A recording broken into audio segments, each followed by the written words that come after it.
The day has finally arrived, guys. It is September 29th and World War III is officially in its open beta.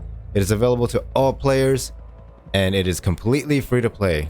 What's going on, guys? My name is Tychus. I just wanted to do a quick beginner's guide video. Simple tips and tricks, very basic tips and tricks for those of you who are jumping into the game for the first time. I know it can be a little intimidating, especially with the whole UI and everything like that. So I just wanted to just give some quick tips and tricks just to help you guys get started, and so you guys aren't lost when you're playing the game. So let's jump right into it. So this is going to be your screen that you're going to get into. Your operator is going to look a little different because I kind of customized mine. But the first thing that you want to do here is you're going to want to go to customize. Here, identification. This is kind of your player card or your player banner that you can customize. If you go into this, you can choose what your banner is going to look like. You have different ones up here too. You can kind of change. I guess these are going to be banners that you unlock as you play the game. But so this is kind of just have your basic banner, your emblem and things like that. And then you can also rename yourself too. Self-explanatory. And then let's go into character first. So character is where you can basically customize your operator. The customization in this game is actually kind of pretty good. There's a lot of different customization. There's an Alton helm right there, the PAS GT helmet, or you can go with the headphones. You can go here and you can change the skin. This one you can change the color of it. I like the dark gray instead of the olive. Yeah, pretty self-explanatory. I mean, you can go to the shop and buy more skins if you want to, right? Here's the civilian pants, some frog pants, US Army.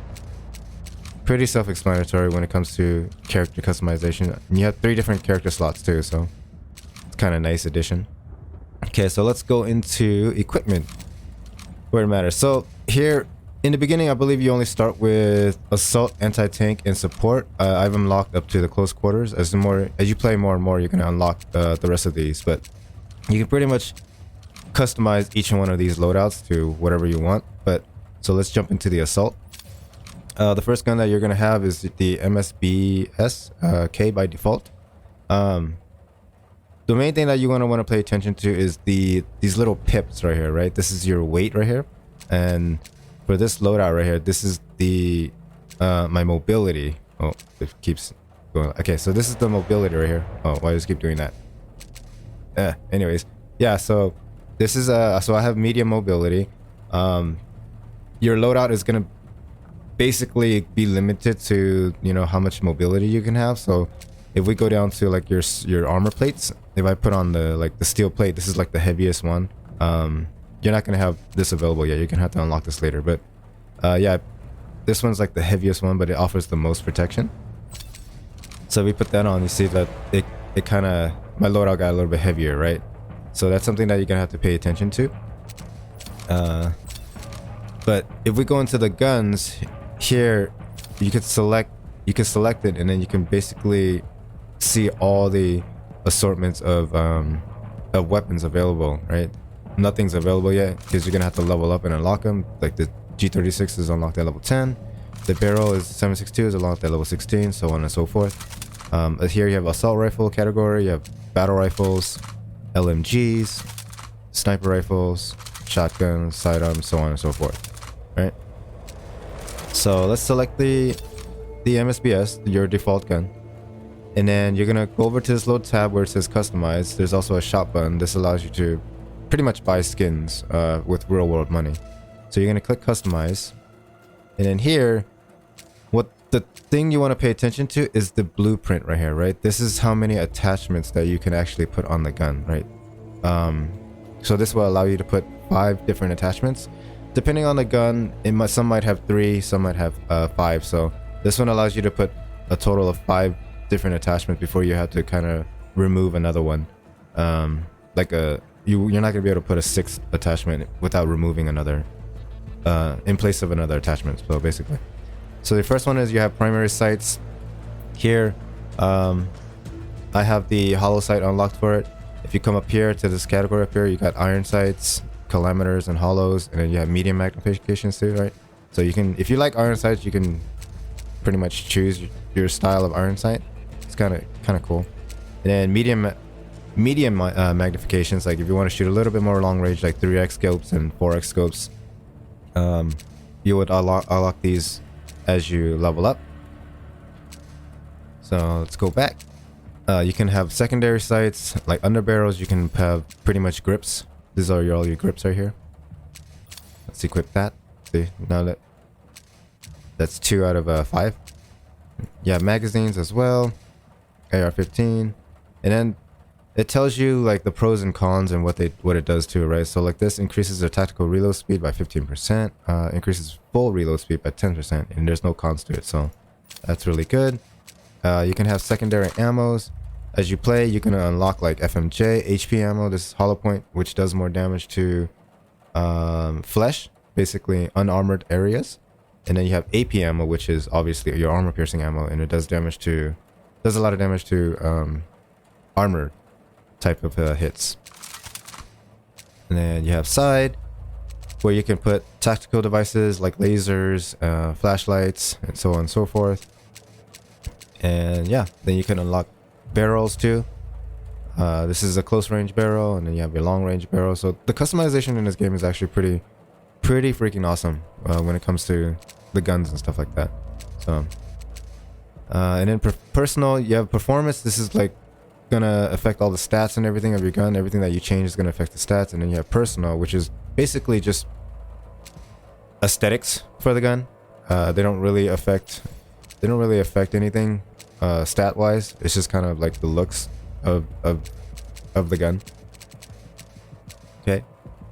Secondary weapons, you have your pistols, your sidearms, right, that you can unlock. This you can also customize as well. Yep. Okay. And then let's go to your armor plates. So depending on your playstyle, if you want more mobility, going with the Kevlar is obviously going to be the lightest one, and then you have ceramic, which is kind of like your balanced one, and then you have your heavy steel armor, right, which offers the most protection. Depending on, again, like your playstyle, usually in TDM, like like to play like close range with shotguns, and I'll usually just run around with Kevlar, just because I can move around a lot faster. Same thing with the helmet. You have the titanium protection, and then you have like your Kevlar protection, right? And then let's go into your primary gadget. This is going to be where you're able to kind of drop either a ammo pack, an equipment pack. This one is for like armor, restores your armor, gadgets, and grenades. Med pack. This is the one which it's like, generally I pick the med pack just because there's not a lot of people that drop med packs. When you get shot, the only way to heal yourself is with the med pack. You have to drop this on the ground, and you kind of have to stand in front of it and hold the F button for like a few seconds. So, you know, healing is not too quick in this game, but which is a good thing. It's a little more tactical. So you can choose your gadget there. Your secondary gadget is going to be your grenades, anti-tank mines, claymores, C4s, and then so on and so forth. You can unlock more. And then your backpack is pretty interesting in this game, right? So your backpack is basically, I think they could flesh out the system a little bit more, but this is something that you can kind of like change your sights on the fly, like while you're in game. Let's say, for example, you go in with a 8x scope, and you realize that, hey, you're in a close quarter area. You can basically hit the I button and bring out your backpack, and you can swap out for like a closer range, like kilometer here, right? And as you level up, you can basically get more different sights. It is kind of limited. Like, this is the only things that you can put in your backpack, which I kind of wish that you can customize it a little bit more, but you know, it is what it is. It's kind of limited, but it's really cool that you can actually kind of customize your loadout while you're in game and while you're playing with the backpack. So that's what the backpack is. Like, you can switch out stuff on the fly. Like, the first aid kit is actually pretty useful. I haven't unlocked it yet, but yeah, that's your backpack. Okay, so let's go into strikes. Strikes is basically your airstrike, I guess you could say, like your airstrike, your air support, right? So the first category here is your UAV. You can either choose either the Barracuda. Well, I have the Barracuda unlocked, but you're gonna have the Flying Eye at first. So basically, the first. Oh, let me go back. Sorry, guys. So the first one is that it's a radar. So basically, when you call this in, it's gonna basically scan the map wherever you place it, right? It's gonna scan the map for enemies. It's gonna put a little square on your enemies, and you can tell where they are. Or you can choose to have a jammer. This will basically jam the enemy team and kind of like make a lot of radio noise and prevent them from using their intel and their radars. So you can play that as well. Your second one is to support your artillery, pretty much. You can do high explosive artillery. This is more for like kind of balanced for infantry and anti-armor, or you can do the anti-armor, which will blow up tanks a lot better. You can choose airstrikes here if you want to call in airstrikes, or you can call in like a bombing run if you want to do a bombing run. And then your last one is your vehicle calls. You can see all these different categories up here. Like you can have a drone, you have a land drone, infantry fighting vehicles. There's a lot of different vehicles that you can choose from. And the cool thing about it is that once you do unlock these, there's a lot of customizations with these as well. I don't think I've unlocked them yet. I haven't even leveled them up. Yeah, I haven't leveled them up yet. But anyways, you can pretty much customize tanks and like change the guns. It's really cool. Like the customizations are actually really, really cool. Okay. So, training mode is self-explanatory. I would recommend jumping into this just to kind of mess around with the guns and the recoil, just to get the recoil pattern. I like to do that with every game, so to learn the recoil down. Here, you would then, once you're ready and with your loadout, you hit custom play. Here you have your options, right? The two game modes. You have tactical ops and then you have team deathmatch. So team deathmatch is pretty self-explanatory. You only have 3 maps available to you. It's standard TDM, right? There's 2 rounds, and you basically score whichever team scores to 50 kills the first. Whichever team scores the highest, not the highest, sorry. Whichever team reaches the score of 50 wins, right? Jesus Christ, can't talk, guys, sorry. Yeah, so TDM is pretty self-explanatory. And then you have TAC Ops. TAC Ops, you have 5 maps available to you, and this is the Battlefield-esque style of game. So this is the one where you can have a lot of, vehicles and capture points and things like that. So okay, so it looks like we got into a match that was already ongoing. So yeah, so once you guys get into the map, this is what it's gonna look like. At the very top of the screen, you can see the 2 scores and a time limit as well. And how you get points in this game is you have to basically capture the points up top. Like you have A1, A2, B1, B2, C1, C2. And the only way you can actually get points for your side is if you capture, you have to link the 2 points, right? So you have to capture A1 and A2 in order to get points, and you have to hold those points, hold those capture points in order to get a score for your team, basically. So currently, right now, the enemy team is holding B1, B2, C1, and C2. So they're essentially gaining a lot more points than us. If you hit M, you basically have the map. You can find out exactly where you are on the map, and you can find out where the capture points are, also where all your teammates are at too.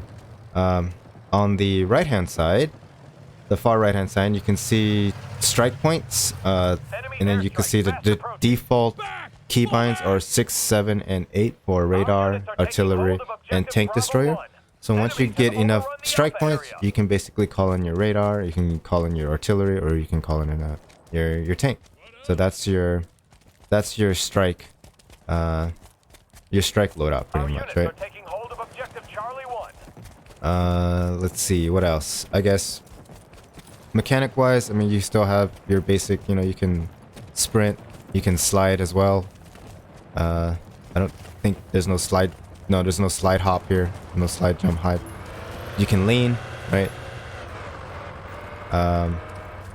Vehicles, right? You walk up to it, you hold F, jump in, you can ride it, right? Oh, Jesus. Okay. Oh, enemy there.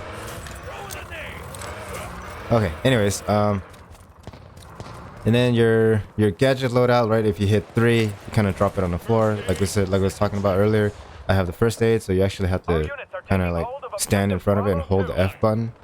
It takes a minute to get full health. Our units are taking hold of Yeah. objective Charlie 2. That's pretty much it, guys. I mean, just wanted to keep this video kind of short. Really basic, simple tips and tricks for beginners to kind of just get you started and, you know, playing the game. Oh. Yeah. Okay. Yeah. Like I said, just want to keep the video short. Just kind of going over little basic things. Oh, I should go over this too. So here you could basically see that shooting your, when it comes to aiming for your opponent, obviously shooting for their head is actually a really good thing, right? But the cool thing about this is that shooting for the helmet, you're gonna notice that you're gonna knock their helmets off, and there's a lot of protection in this game. You you gotta aim for the face if you want to be effective, or aim for the neck. Because if you aim for a torso, you're gonna hear it too. There's gonna be like a sound that, like a metal tinging sound of you hitting their actual their armor. It lets you know if you're like hitting basically their armored area. So in this game, you kind of want to aim for either the neck or the face or anywhere else that doesn't have the protection of the armor, right? You can effectively kill your enemies a lot faster. I think that's a really kind of cool mechanic that they have in this game. So yeah. Anyways, yeah, like I said, guys, you know, hopefully these tips help you out. If you guys enjoyed the video, you know, make sure you guys like, comment, and subscribe, and I will see you guys in the next one. Peace.